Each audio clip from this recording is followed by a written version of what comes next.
Welcome back again to another chapter breakdown of One Piece chapter 1061, Egghead, the island of the future. Not a lot of people expected this. Most people expected Elbaf. We figured we'd stop somewhere or have some, somewhat detour. Didn't expect it to be Vegapunk, right? But we're not going to take too much time here for the breakdown. We're going to get into nitty gritty and talk about every possible aspect of this chapter. We're going to try and go in order. And so we start with the cover story. They escaped. Through Caesar, they escaped Big Mom and the Big Mom pirates. Granted, people are shit on the Big Mom pirates because it seems like anyone can go into her territory and get whatever they want, but okay, that's what it is. I mean, it's just the cost of doing business, right? People sometimes are going to come, you have an entire full territory, Big Mom isn't there, half the crew's powerhouses aren't there, things are going to happen, right? Sometimes people are going to get W's on you, but here's the thing, Big Mom, even with all this being said, in the Ace novel, it was stated that Big Mom is one of the few pirates that even Roger and some of those guys don't want to really mess with, right? We know Roger went and he got a poneglyph from Big Mom, didn't say he defeated Big Mom, so Big Mom is the Yonko that you just try to avoid at all costs, and you take things from her because her family is incompetent, partly because it's her fault and how she runs her crew. They are driven by fear. So therefore they hide things, and then that leads to more issues. And that's why you have Germa, who was, Ichiji in particular, was folded by Katakuri in one panel. They managed to escape Katakuri and Oven with the help of Caesar, which is great because Caesar, his previous affiliation with Judge, which goes great with the chapter because Vegapunk is involved. So I'm not sure if we're going to get a reuniting of Mads again, but enough of the cover story. The chunk of it is going to be focused on this chapter.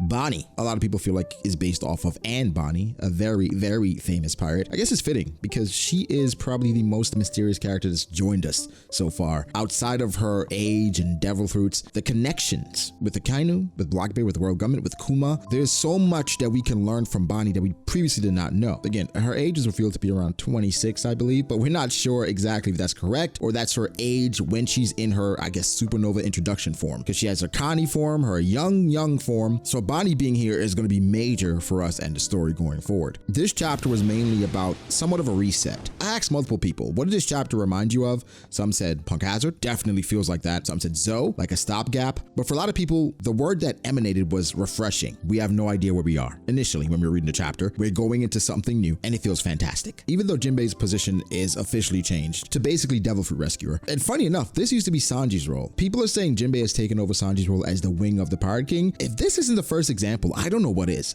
I joke a bit. I mean, Jinbei is, I guess, a fish, so we need him to do fish things, like when people fall into the water. Oda is already showing us that Vegapunk is just fantastic. Frankie has different things that can go into the water. Frankie has his own shogun. Vegapunk just has better things. And even though Vegapunk views these things, or the Vegapunk that we see, as a failure, which may be a quirk, as fantastic as the creations are, they don't feel like it's good enough. It reminds me of Shorty from My Hero Academia, where even when she makes something fantastic, it's like, could be a bit better. That could be something Vegapunk and how Vegapunk thinks. That's why Vegapunk has been able to advance this island 500 years into the future. Insanity. Something random, and this may be off topic, but going through the chapter, and even off of the last chapter with reactions to Luffy's dream, etc., I look for the reactions from Sunny now. And it's so random, but I found it hilarious how the Sunny, after it got blown up, we saw a reaction to it like, what the hell you guys got me into, right? So I expect a Sunny upgrade. Frankie has interacted with Vegapunk in Vegapunk's previous works. He was on an island there for a long time. So Frankie now coming into contact with Vegapunk is the perfect situation for Frankie to level up. I mean, I thought he was underrated already. This boy is about to get his just due, okay? Again, Jinbei's new title, we save Devil Fruit users. I love when he told them, like right after they surfaced, yo, hold your breath, we're about to dive.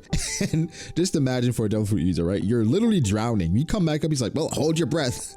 Luffy taking the huff, it's like he's already dead. I just thought that was hilarious. If you've been following my channel for a while, you understand what I preach all the time, perception versus reality. I'm not sure why I don't go about One Piece in that way, and I promise y'all, going forward, I will adopt that mentality with everything. Perception versus reality. And Oda's love of subverting expectations. What I mean? Well, we had an expectation of the shark initially. Then we saw it, it was like, it looks kind of goofy, it is mechanical, it is strong, I guess, but it's not what the perception of the initial panel was. And of course with Vegapunk, we'll get to that, but Vegapunk is not what we initially thought it was. Even when I was reading the chapter, when that big Megazord punched the shark, I thought it was Frankie. Not Frankie. Not Frankie at all. It's Vegapunk's own Vega Force, which I expect everything on the island to be called Vega something. The Vega Park, the Vega Lab. It's like a Vega burger. Like everything is just Vega because of how famous Vegapunk is. It didn't irritate me, but it was just like, huh? And when Zoro's underwater and Zoro's like trying to catch his breath, Zoro fought a fishman underwater. Okay, that's not something I want to see from Zoro at all. I know it's just nitpicking, whatever. I'm not sure how long they were underwater, but it was enough where Zoro's like trying to hold his breath. It's silly, I know, but Don't play with him like that, all right? We see Tashigi again, but where's your boy? We see the kids again. I think Oda's building up a conflict by showing the kids again. We have season the cover story and its introduction of characters to give us the feel of things are a lot larger than we initially thought. It feels a lot like Punk Hazard because we're getting characters that were in Punk Hazard. And of course, the island is reminiscent of Vegapunk, but this time we have the actual Vegapunk, we think, and not Caesar. I believe Oda did draw this chapter horny because introduction of Doll, Hibari, and Bonnie in certain shots, he got the reaction out of me that he wanted. That's all I'll say. I won't say anymore. Tashigi, she is documenting just the journey that Helmeppo has gone on because he was about to kill Kobe and now he's crying because he was captured. If that's not development, I don't know what is. Groose, I'm not gonna say where we saw Groose previously because I'm sure every freaking YouTuber has said it, but yeah, we saw Groose before. They look like barbarians. They look really cool and really strong, but you gotta prove it to me at this point. If you're in Vice Admiral, Rear Admiral, you gotta prove it to me. You gotta prove that you are deserved of that title. The drip was on point, but you gotta prove it to me. They did say that they did not want to go to the Pirate Islands Beehive because, you know, that's Blackbeard's turf. And Blackbeard, he don't fuck around. Here's what's interesting after rereading is I presume that the Seraphim was on the island with G14. No, Helmeppo is saying Egghead is really close to them. Why can't we deploy a Seraphim? Which is implying that all the Seraphims are at Egghead currently, or that's where they're being made, obviously. So it's saying they're so close, deploy a Seraphim from Egghead to Hachinosu to capture Kobe. They gotta wait for a kind of, they gotta wait for, I guess, orders, even though a lot of them are members of Sword, and Kobe is a member of Sword, so we need to save him. Are they gonna save him? I don't think so. I think Kobe does go back and we see a Kobe and Alavita reunion. Yeah, I can't wait for that. But X Drake is MIA. X Drake is missing. I mean, he was MIA for a lot of Wano as well, but he's missing in the story. It's been so long. I thought he'd be where he expected to be, but maybe he's captured himself. Who knows? Luffy forgot who Bonnie was, of course, but Luffy did give Bonnie a nickname. Bogey. So Bogey is going to be with us for the near future, and I think even going into Albath because Luffy gave her a nickname. She's inquiring about him being Gear 5th, and Luffy's response, okay, it's twofold because in one instance it kind of gives you chills because it's like Luffy talking about freedom, but on the other hand, it kind of feels like, what are you talking about, right? Which is Oda just being super vague. We know what it means, but Bonnie has no idea what the hell he's talking about. Even though freedom should be really important to Bonnie, considering all she did to, I presume, help Kuma escape, and even pulling up to Vegapunk to inquire about what's going on with Kuma, I'm assuming trying to get his brain back. And then Luffy continues the theme of believing in his crew and say, you know what, they'll figure it out, which he's just like me, right? Even if my friends are drowning and I barely got saved and somebody asked me, hey, what about your friends? Like, they were just drowning.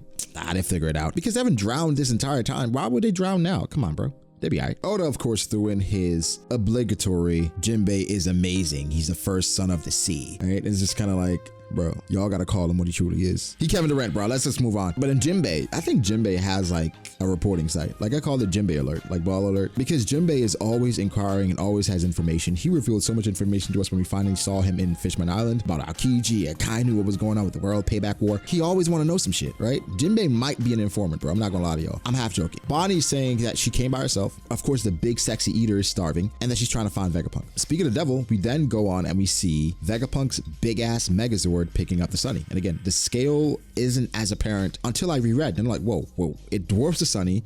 The shark dwarfed the Sunny, and these are considered failures for the most part because a shark, it's sentient, but it still retained its primal desires, which I think is telling of itself because with lineage factors, when you try to manipulate them, can you completely change something, wanting it to be sentient while taking away the primal desires, right? Like if you use certain lineage factors from certain animals, can you retain what you want and pick out specific things that you don't? So it seems like Vegapunk, even with all Vegapunk has achieved, is still experimenting with things specific to that. Like if I use the lion's lineage factor, can I take out the primal instincts of a lion or Boa Hancock, like her being horny over Luffy, or Zoro, his sense of direction, Sanji, simping over women, Nami, her love for money. The primal instincts, they seem to be inherent even if you're just using a specific part of the lineage factor to create said animal.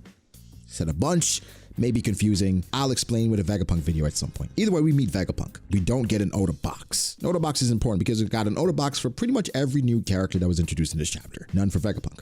But we're sharp here. We noticed the number on Vegapunk, and every time Vegapunk was referred to in the past, it implied that he was a male, old male. It is saying Vegapunk is speaking in old timer speech, so it's throwing us off even more saying this is Vegapunk, but it's not Vegapunk. Or I would say this is not all of Vegapunk. This could be Vegapunk's daughter, and Vegapunk is the last name of Dr. Vegapunk, and that's not the first name, right? So yes, this person is actually Dr. Vegapunk, just not the Dr. Vegapunk. Secondly, this person is a part of Dr. Vegapunk, but Vegapunk, knowing how to clone, knowing how to create things like the Seraphim, has created another entity which he could transfer his likeness into. And so my grandiose theory is that this person is not Vegapunk, or at least not all of Vegapunk, and that once we get to Vegapunk, we're going to meet different people that call themselves Vegapunk. And when we finally get the Yoda box, what's going to happen is going to be like, we're all Dr. Vegapunk. And we're going to see Sentomaru again, and Sentomaru is going to say, that's part of the reason why it's so hard to be their bodyguards, because there's so many of them. That's part of the reason why we needed the pacifistas and we needed the Seraphim to help us with security. That's where you got the idea to replace the warlords. What if we perfect it? I think, again, perception versus reality, Oda does that all the time, and everything we expect is the complete opposite. So we expected an old male, and now we got a young girl. It's just like when Oda was talking about Film Red, right? We said, I'm tired of drawing old men as antagonists for these movies or focuses for these movies. And in this instance, we expected an old man. He drew a young girl, like in Film Red, we got a young girl as the focus in Uta. So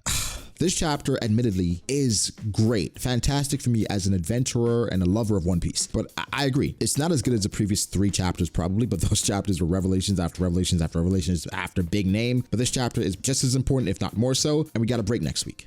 I know, very tough, hard pill to swallow, but just hang in there, okay? Because after this break, we're going to start meeting Vegapunk and exactly what Vegapunk represents, because Oda did say recently, once we meet Vegapunk, Vegapunk is going to explain a lot about devil fruits that we did not know. So, guys, again, this chapter, Oda showed us the difference between Vegapunk and everyone else. The difference is absurd, which again tells me Vegapunk has been alive for a long time. His sentience is probably made or still in a freaking tube like Zordon. But this feels like Frankie's moment. It's Frankie's time to shine. It's Frankie's time to level up. And I think Frankie's the character that can learn the most from this arc, this specific moment on Egghead. And again, I just want to touch on something really quickly. This is about the cover story, and it just dawned on me. When people talk about just One Piece and matchups and power scaling. Power scaling is fun for me, right? I just use it as strictly fun. But what I want to say is One Piece is the story where circumstantial things can lead to just random outcomes, which is how creative the devil fruits are. There's so many outcomes that can happen even when you're fighting. And in a situation with Katakuri being outgunned or outmatched by Caesar and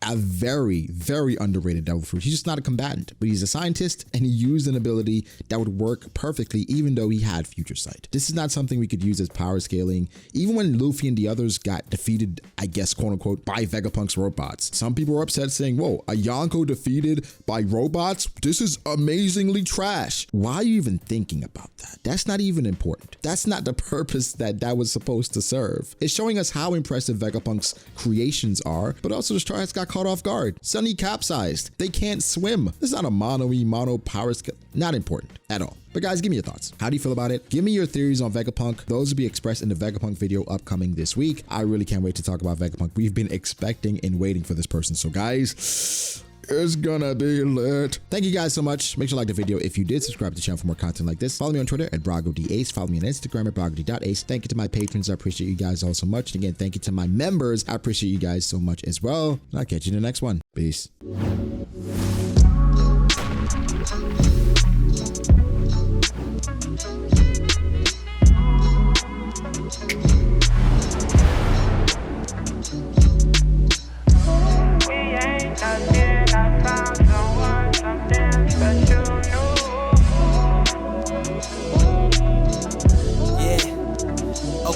I start doubting me, I felt lost.